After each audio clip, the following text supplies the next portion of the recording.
우리 2023년 새해 표가 있습니다. 우리 앞에 보시면요, 별과 같이 영원토록 빛나리라.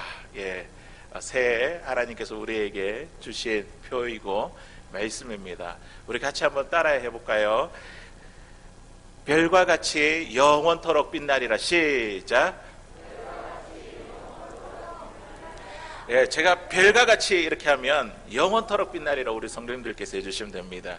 별과 같이, 한 번 더요. 별과 같이. 할렐루야. 아멘.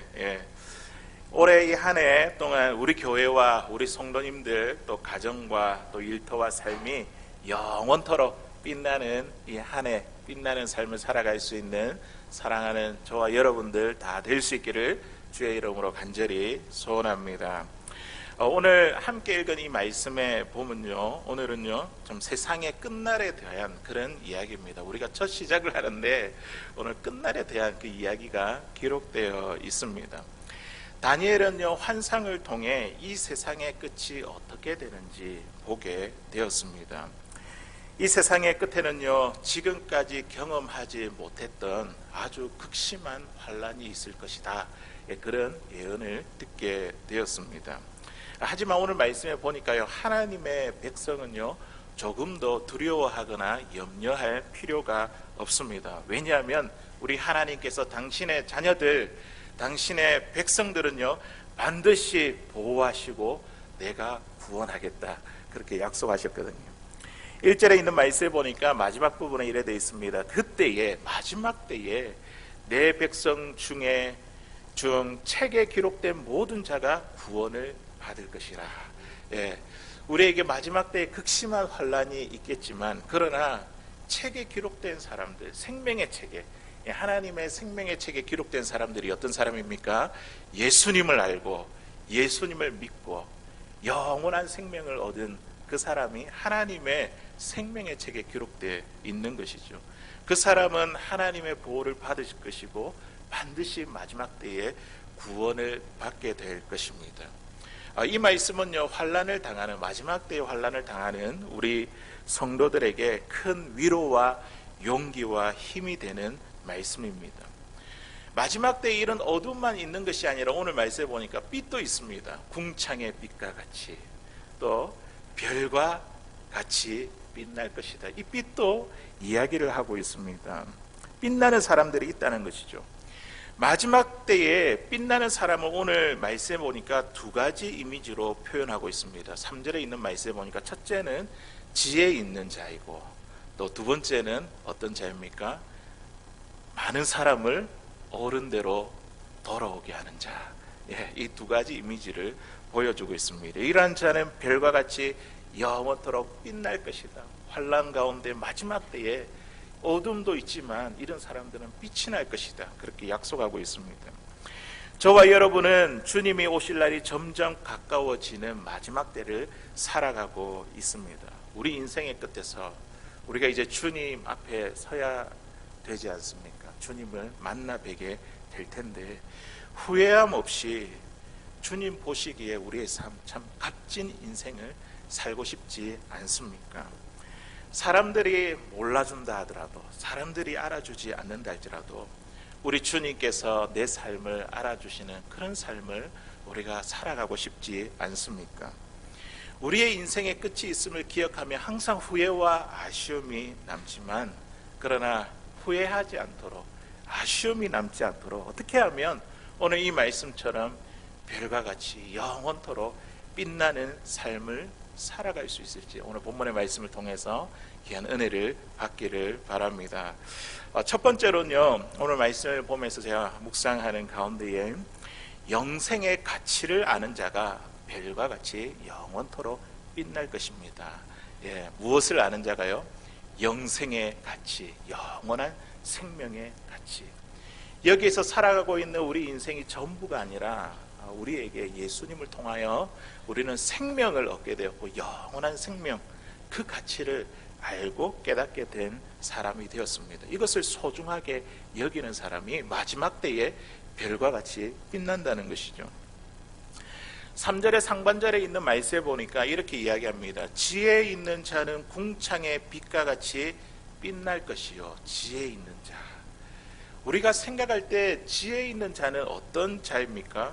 사물의 이치를 훤히 꿰뚫어 잘 보고 분별하고 나와 다른 사람에게 유익을 끼치는 사람, 이 사람이 참 지혜로운 사람이다. 우리가 그렇게 이야기를 합니다. 어떤 일을 하든지 간에 참 신중하고 분별력과 통찰력이 있는 사람, 먼 것을 보일 수 있는 사람, 이런 사람이 지혜로운 사람이라고 우리가 생각하죠. 그런데 오늘 말씀에서 본문에서 말하고 있는 이 지혜 있는 자는 누구일까요? 이 지혜 있는 자는 오늘 말씀에 보니까 이렇게 이야기합니다. 이 세상이 영원하지 않고 끝이 있음을 아는 자, 마지막이 있음을 아는 자. 역사의 종말에 큰 환란이 있겠지만 우리에게 하나님의 보호와 구원하심이 있다는 사실을 믿는 사람, 이 사람이야말로 지혜 있는 자로 그렇게 말하고 있습니다. 이 세상의 삶이 전부가 아니라 죽음 이후에 영원한 삶이 있음을 아는 사람이 지혜 있는 사람입니다. 다시 말해 본문에서 말하는 이 지혜로운 사람은요, 지혜 있는 사람은요, 영생의 가치, 생명의 가치를 아는 사람입니다. 이 사람은요, 마치 감추인 보화를 발견한 사람이, 밭에 감추인 보화를 발견한 사람이 자신의 전 재산을 다 팔아서 그 밭을 사고도 하나도 아까워하지 않는 그 사람과도 같습니다. 오히려 그 밭을 산 것으로 인하여 어떻게 해요? 기뻐하고 즐거워하지 않습니까? 왜냐하면 그 밭에 감추인 이 보화가 얼마나 값지고 얼마나 값비싼 것인지 잘 알고 그 가치를 발견했기 때문입니다. 영생의 가치를 발견한 사람은 마치 이와 같습니다. 예수님께 나의 삶을 다 드려도, 전부를 드려도 하나도 아깝지 않는 것은 우리에게 뭐가 있다는 거냐? 영생의 가치를 알기 때문이에요. 발견했기 때문입니다. 보화를 발견했거든요. 그러니까 나의 것을 주님께 드리고도 우리는요, 기뻐하고 즐거워할 수 있습니다. 생명의 가치, 영생의 가치를 깨달았기 때문입니다. 나에게 영원한 생명이 있다. 나에게 영생의 그 가치, 소중히 여기는 그 사람이 마지막 때에 별과 같이 영원히 빛날 것이다. 우리에게 약속하고 있습니다. 예수님은요, 이 영생의 가치를 말씀하시기 위해서 부자와 나사로의 비유의 이야기를 들려주셨습니다. 이 이야기는요, 그때 당시에 바리새인들과 유대인들에게 굉장히 충격적인 이야기였습니다. 그때 당시 유대인들은요, 많은 재물을 소유한 것이 하나님의 축복인 줄 알았거든요. 구약시대 사람들이 그렇지 않습니까? 많은 복을, 물질을 얻은 거, 이게 하나님의 축복이고 하나님께서 함께 하시는 증거로 보았습니다. 오늘날에도 우리 이런 시각이 있죠. 많이 가지고 있는 거 하나님 축복이다. 물론 복이죠. 그런데 반대로 가난한 사람과 소외되고 신분이 낮은 약한 자들은요, 하나님의 저주와 미움을 받은 사람들이라고 생각했습니다. 그런데 예수님께서 뭐라고 말씀하셨습니까? 부자는 어디에 가고요? 아브라함의 품에, 천국에 들어갔고, 아니죠, 지옥에 들어갔고, 반대로 해야겠죠. 큰일 날 뻔했네요. 그리고 이 가난한 나사로는 어떻게 됐습니까? 보잘것없는 그런요, 아브라함 품에 안겼습니다. 천국에 들어갔습니다. 부자와 같이 많은 것을 소유하고 이 세상에서 누릴 것 다 누리고 형통한 삶을 산다는 것이 그에게 영생을 보장한다, 이것을 주님께서 말하고 있는 것이 아니었습니다. 반대로 나사로와 같이 아무것도 소유하지 못하고 참 불쌍하고 소외된 삶을 살아도 천국에 들어갈 수 있다, 이것을 이야기한 것은 그때 당시에 굉장히 충격적인 이야기였습니다. 제가 한번 질문을 드려보겠습니다. 이 세상에 사는 동안 많은 재물을 소유했지만 죽어서 지옥에 가는 사람과 세상에서 많은 고난을 받았지만 천국에 간 사람이 있다고 한다면 이 둘 중에 누가 더 행복한 사람입니까? 예. 부자인가요? 아니면 세상에 많은 고난을 당한 나사로와 같은 사람인가요? 우리가 어디에 가치를 두느냐에 따라서 이 행복이 극명하게 차이를 이루는 것을 보게 됩니다. 세상의 가치를 두느냐 아니면 영생의 영원한 것에 가치를 두느냐, 여기에 따라서 행복이 극명하게 나누어집니다. 어느 주일학교 선생님이 아이들에게 이렇게 물어봤습니다. 여러분은 부자였지만 죽어서 지옥에 간 사람과 가난하고 못 살았지만 천국에 간 나사로 중에 누가 되고 싶나요? 그러자 한 아이가 손을 들어 이렇게 대답을 했다고 합니다. 살아선 부자요, 죽어선 나사로요. 이렇게 대답했다고 합니다. 이 대답이 지금 여기 앉아있는 저와 여러분들의 대답이 아닙니까? 하지만 영생의 가치를 아는 사람이 오늘은 지혜 있는 자라고 우리에게 말씀하고 있습니다. 부자인가 가난한 자인가 이게 중요하지 않습니다. 부자이든 가난한 자이든 내가 예수님을 알고 예수님을 믿고 영생의 가치를 아는가, 이것이 우리의 삶에 너무 중요하다는 것이죠.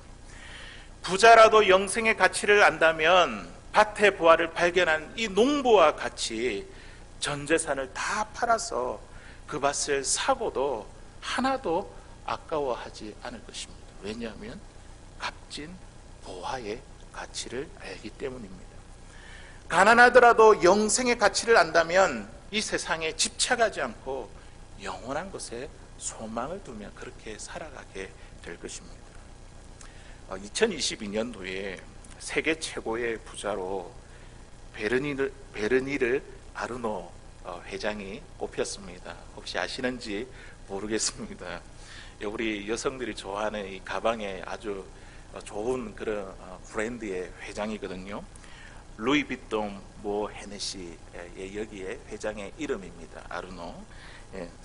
그를 소개하며 화제된 일화가 있습니다. 그가요, 우리 스티브 잡스, 지금 애플을 창업을 했던 그분이 지금은 이제 고인이 되셨지만 그분에게 던진 질문이 도발적이었습니다. 그가 이렇게 물어보았습니다. 30년 후에도 사람들이 아이폰을 그대로 사용할까요? 이렇게 질문을 드렸습니다. 그때 잡스는 글쎄요, 잘 모르겠습니다. 잡스는 바로 같은 질문을 아르노에게 던졌습니다. 당신이 만든 이 명품, 이것은 30년 후에도 건재할까요? 그러니까 이 아르노가 이렇게 대답했습니다. 글쎄요, 모르긴 해도 사람들은 30년 후에도 변함없이 술에 취하고 싶어 할 것 같지 않습니까? 이런 대답을 했답니다. 잡스도 이 말에 동의했습니다. 사람들은 자신의 끊임없는 욕구를 충족시키기 위해 계속해서 이런 명품들을 구입할 거라는 그런 이야기죠. 그래서 이 아르노 회장의 그 삶의 철학이 무엇이냐면 영원할 것에 투자한다. 나는 영원할 것에 투자한다. 사람들이 끊임없는 그 욕구를 원하는 그곳에 내가 투자할 거다. 이런 이제 삶의 철학을 갖고 있습니다. 영원할 것에 투자한다는 이것은 삶의 지혜로운 철학처럼 그렇게 들립니다. 사는 날 동안 영원할 것 같은 애플에 투자하고 또 영원할 것 같은 이 루이비통에 투자해서 인생이 성공할 수 있을지는 모르겠습니다. 하지만 우리의 죽음 앞에서 이렇게 성공한들 우리에게 무슨 소용이 있겠습니까? 오늘 주님께서 우리에게 말씀하십니다. 영생의 가치를 아는 자가 지혜 있는 자다. 영생의 가치를 아는 자가 지혜 있는 사람입니다. 사랑하는 성도 여러분, 우리 예수님이 우리에게 주신 이 영생의 가치를 알면요, 우리는요 주님을 위해서 나의 것, 나의 전부를 드려도 우리는 하나도 아깝지 않습니다. 왜냐하면 그것이 가장 값지다는 것을 발견했거든요. 알기 때문입니다. 영생의 가치를 알고 소중히 여기는 자는요 마지막 때에 궁창의 빛과 같이 빛나게 될 것입니다. 이번 올 한 해 이 새해를 우리가 시작할 때에 이 영생의 가치를 추구하는 지혜로 이 새해는요 별과 같이 영원토록 빛나는 우리 주님께서 보실 때에 정말 그렇게 귀한 삶이다 칭찬받고 인정받을 수 있는 사랑하는 저와 여러분 우리 모두가 될 수 있기를 주의 이름으로 간절히 소원합니다. 두 번째로 우리 별과 같이 영원토록 빛날 것이다. 이것은요, 삶의 이정표가 되는 자가 영원토록 빛나게 될 것입니다. 많은 사람들을 옳은 대로 인도한다. 이 말씀을 곰곰이 묵상하고 생각해 보았습니다. 그렇구나. 내가 다른 사람들에게 삶의 이정표가 되어야 되겠구나. 이것을 우리 주님께서 너무 기쁘게 보시고 그리고 별과 같이 빛나는 그런 삶이구나, 그런 깨달음을 얻게 되었습니다. 3절 하반절에 있는 말씀에 보니까 이렇게 이야기합니다. 많은 사람을 옳은 대로 돌아오게 한 자는 별과 같이 영원토록 빛나리라. 아멘. 우리가 운전을 할 때 목적지까지 잘 도착하기 위해서 우리는 표지판 이정표를 보아야 합니다. 그것을 보아야지 제대로 우리가 원하는 목적지에 잘 도착할 수 있습니다. 우리가 다른 사람의 삶의 이정표가 된다는 것은요, 사람들이 어디로 가야 될지 모르는 그런 갈 길을 몰라 길을 헤매고 있는 사람들에게 바른 길을 가르쳐 줄 수 있는 그런 이정표가 되어야 된다는 이야기입니다. 여기에는 구덩이가 있으니 조금 더 가면 확 빠지고 마니까 구덩이가 있으니 돌아가시오. 우리가 편말을 들고 주변 사람들에게 알려주는 것이죠. 여기는 낭떠러지가 있으니 돌아가시오.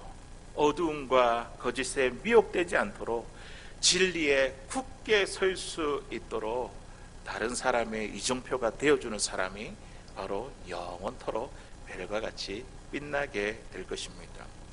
우리가 가르쳐야 할 그 이정표, 가르쳐야 할 방향은 어디입니까? 오늘 말씀해 보니까 옳은 대로 이렇게 되어 있습니다. 옳은 곳, 옳은 데. 이 옳은 곳은요, 내가 잘못된 길로 왔음을 깨닫고 회개하여 돌아서는 믿음의 자리, 이 자리가 옳은 데입니다. 그것은 멀리 있는 곳이 아니라 바로 우리가 섬기는 하나님의 품입니다. 이곳이 바로 옳은 곳이라는 것이죠. 하나님의 품을 떠난 사람들이 잘못된 길로 갔다가 우리가 보여주는 이 삶의 이정표를 보고 하나님께 돌아오게 하는 자, 회개와 믿음의 자리로 돌아오게 하는 자, 그런 자는 오늘 별과 같이 영원토록 빛날 것이라 그렇게 말씀하고 있습니다. 본문 2절에 있는 말씀에 보니까 마지막 날에 우리 인생에 두 가지 부활이 있음을 우리에게 보여주고 있습니다. 하나는요, 영광스러운 부활이고 또 다른 하나는 수치와 부끄러움을 당하는 욕된 부활입니다. 2절에 있는 말씀에 이렇게 이야기하죠. 우리 같이 읽어볼까요? 시작. 땅의 티끌 가운데서 자는 자 중에서 많은 사람이 깨어나 영생을 받는 자도 있겠고 수치를 당하여서 영원히 부끄러움을 당할 자도 있을 것이며. 아멘. 두 가지 부활을 이야기를 하고 있죠. 영생의 부활, 그리고 부끄러움을 당하는 욕된 부활, 이 두 가지 부활을 이야기하고 있습니다. 마지막 날에는요, 신자뿐만 아니라 하나님을 알지 못하는 이 불신자도 부활합니다. 요한복음 5장 29절에 있는 말씀에 보니까요, 신자들에게는 우리 예수님께서 이렇게 말씀하셨습니다. 생명의 부활로. 그런데 주님을 알지 못하는 자들에게는 심판의 부활로 부활할 것이라고 말씀하셨습니다. 불신자들의 부활은 다시 영원한 심판으로 들어가기 때문에 이것을 요한계시록에는 뭐라고 이야기하냐면 두 번째 사망이다, 이렇게 이야기합니다. 둘째 사망. 그러나 두려워하는 자들과 믿지 아니하는 자들과 흉악한 자들과 살인자들과 음행하는 자들과 점술가들과 우상숭배자들과 거짓말하는 모든 자들은 불과 유황으로 타는 못에 던져지리니 이것이 둘째 사망이라. 심판의 부활을 한 사람이 영원한 그 사망에 떨어지는 그 심판으로 들어가는 것, 이거를 둘째 사망이라 이렇게 말합니다. 우리 인간에게 있어서 죽음이 끝이 아니라 마지막 날에 우리가 영생의 부활이래, 심판의 부활이래, 부활이 있다는 사실을 우리가 안다면요, 우리는 영혼들에 대한 안타까움과 긍휼함이 있어야 합니다. 특별히 우리 주변에 있는 사랑하는 사람이 욕된 부활, 심판의 부활을 한다고 한다면, 그들이 영원한 고통 가운데 처하게 된다고 한다면 우리의 마음이 얼마나 아프고 괴롭겠습니까? 이 세상에서 아무리 많은 재물을 소유하고 지위가 높으며 우리의 자녀들이 번영한다 할지라도 그들이 예수님을 모르고 영생의 가치도 모른다면 이 모든 것이 헛된 것이 될 것이 아니겠습니까? 지난 주 중에 어느 데이케어 센터를 방문하게 되었습니다. 그곳에 가보니까 참 시설도 좋고 어르신들도 참 많았습니다. 우리 어르신들이 그곳에서 또 많은 친구들을 만나고 사귀고 또 사회적인 활동을 하며 또 운동기구로 이렇게 신체적인 활동도 하고 음식도 공급받으며 마음의 쉼을 누리는 것을 보게 되었습니다. 이 지역의 이 데이케어 센터가 참 이곳에 있는 이 어른들을 위해서 참 좋은 일을 하는구나, 큰 일을 한다는 생각을 했습니다. 그런데 한편으로 어떤 생각이 들었냐면 우리가 이렇게 무료한 시간을 즐겁게 보내는 것도 좋지만 이제 우리가 주님을 배울 날이 곧 다가왔지 않습니까?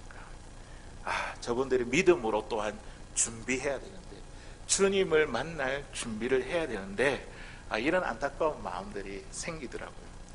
그런데 그곳에서도 영생의 가치를 알고 생명의 소중함을 알고 복음을 전하고 예수님을 전하는 분도 계셨습니다. 회개와 믿음의 길로 인도하는 사람, 영원한 생명을 주시는 예수님께로 인도하는 사람, 이 사람이 바로 다른 사람의 삶의 이정표가 되어 주는 것이죠. 우리 성도님들 가운데서도 이렇게 데이케어 센터를 가는데 주님을 알지 못하는 자들이 있다고 한다면 여기 계신 우리 성도님들이 그 사람들에게 삶의 이정표가 되어 주시기를 바랍니다. 그들에게 회개와 믿음의 자리로 돌아올 수 있도록 하나님의 품으로 돌아올 수 있도록 하나님께로 인도하는 자가 오늘 말씀처럼 영원토록 별과 같이 빛나게 될 것입니다. 사랑하는 성도 여러분, 새해에는 주변 사람들에게 우리 주님이 가까이 오고 계심을 보게 하는 삶의 이정표가 될 수 있기를 바랍니다. 주변 사람들에게 그 사람들은 주님과 어떤 관계를 맺고 있는지 점검할 수 있도록 그렇게 도와줄 수 있는 삶의 이정표가 될 수 있기를 바랍니다.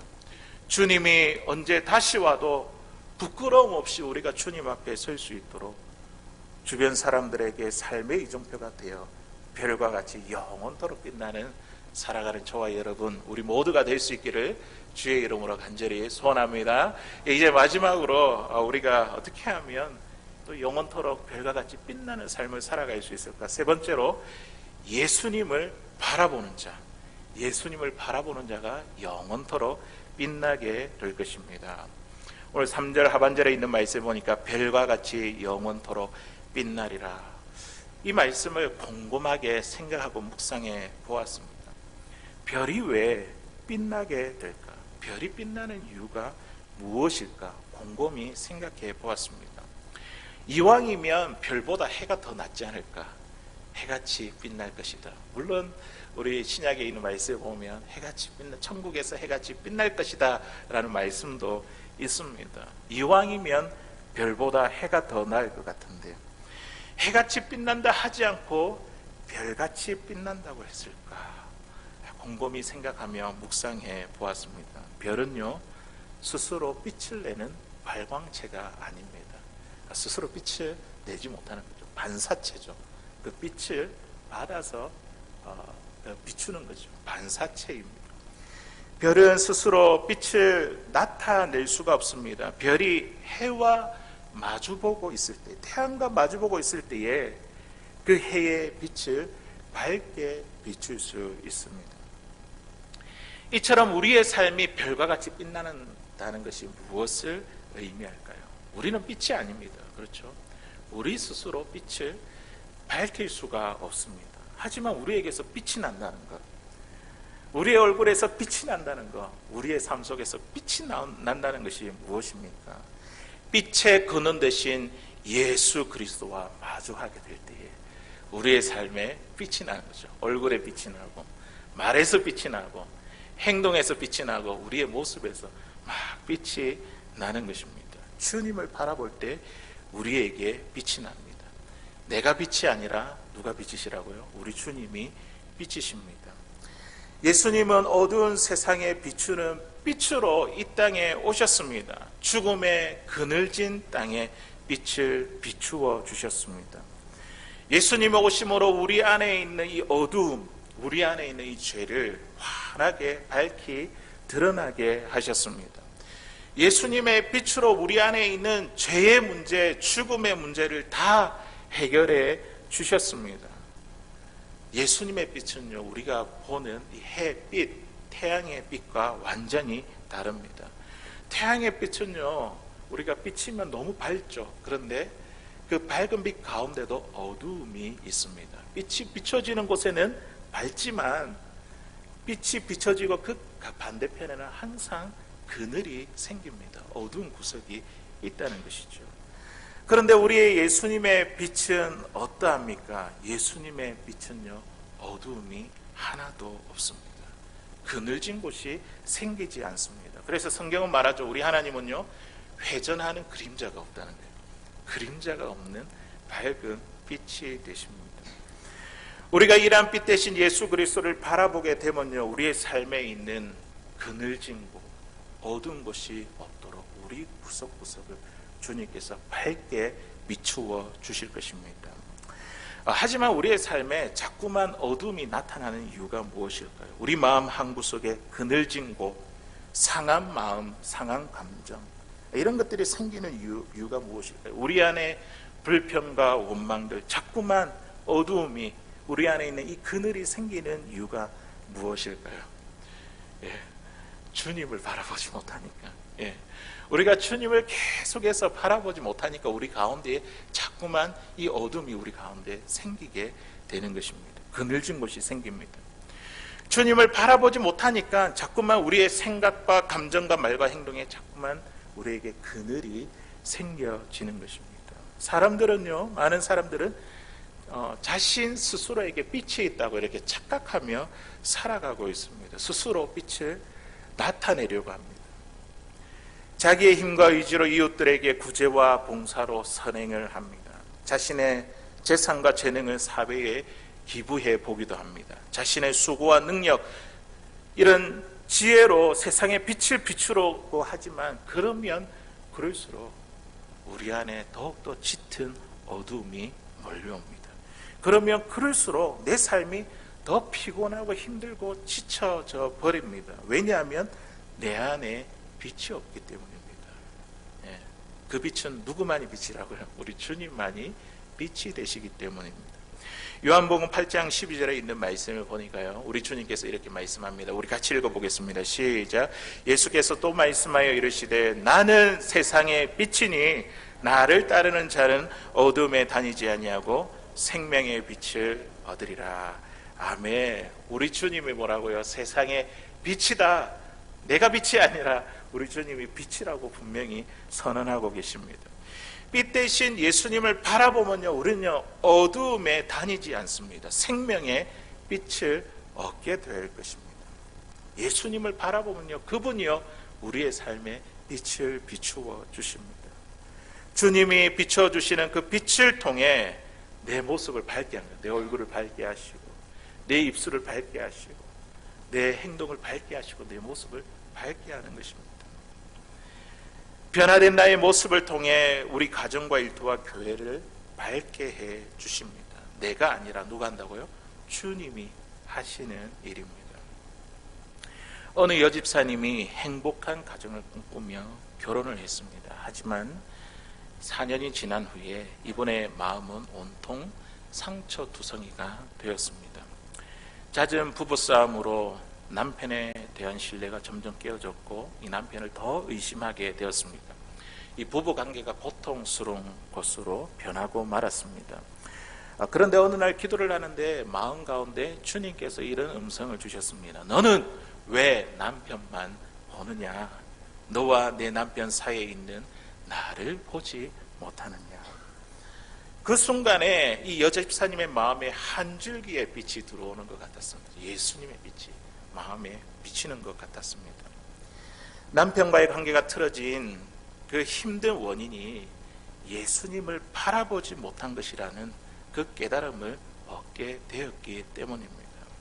그래, 이제부터 내가 남편을 바라볼 때에 주님을 바라보는 거야. 남편을 바라볼 때에 예수님을 바라보는 거야. 그때부터 이 여집사님은요, 남편을 볼 때 항상 예수님이 함께 계신 것을 같이 함께 바라보게 되었습니다. 남편을 볼 때 예수님을 대하는 것처럼 그렇게 되었습니다. 남편을 볼 때 항상 예수님도 같이 보게 되니 예전처럼 말을 하지 않았고 예전처럼 행동하지 않게 되었습니다. 자신의 말이 달라지고 행동이 달라지니까 누가 깜짝 놀랐을까요? 남편이 깜짝 놀랐습니다. 남편의 입장에서 아내를 보니까 어느 날 갑자기 아내가 이렇게 변한 것입니다. 남편은 그것이 너무나 놀라웠고 아내에게 너무 고마웠습니다. 그때부터 남편의 자존감이 세워지게 되었고 남편과 대화가 가능하게 되었습니다. 남편은 주님과의 관계가 회복되었고 이 여집사님은요, 남편에 대한 감사함을 느꼈습니다. 가정의 행복은요, 우리 노력으로 되는 것이 아닙니다. 내가 빛을 비춘 것으로 되는 것이 아닙니다. 우리 주님께서 빛을 비춰주시고 주님께서 이루시고 행하는 것이라는 것이죠. 남편을 볼 때에 예수님도 같이 보는 것, 아내를 볼 때에 예수님도 같이 보는 것, 자녀를 볼 때에도 예수님과 함께 보는 것, 부모와 형제를 볼 때에도 예수님과 함께 보게 될 때에 주님의 빛이 부부관계에, 자녀관계에, 우리 가정에 환하게 빛을 비추어 주실 줄로 믿습니다. 주님을 바라본다는 것은요, 우리가요, 주님을 늘 생각한다는 겁니다. 주님을 늘 생각하는 거예요.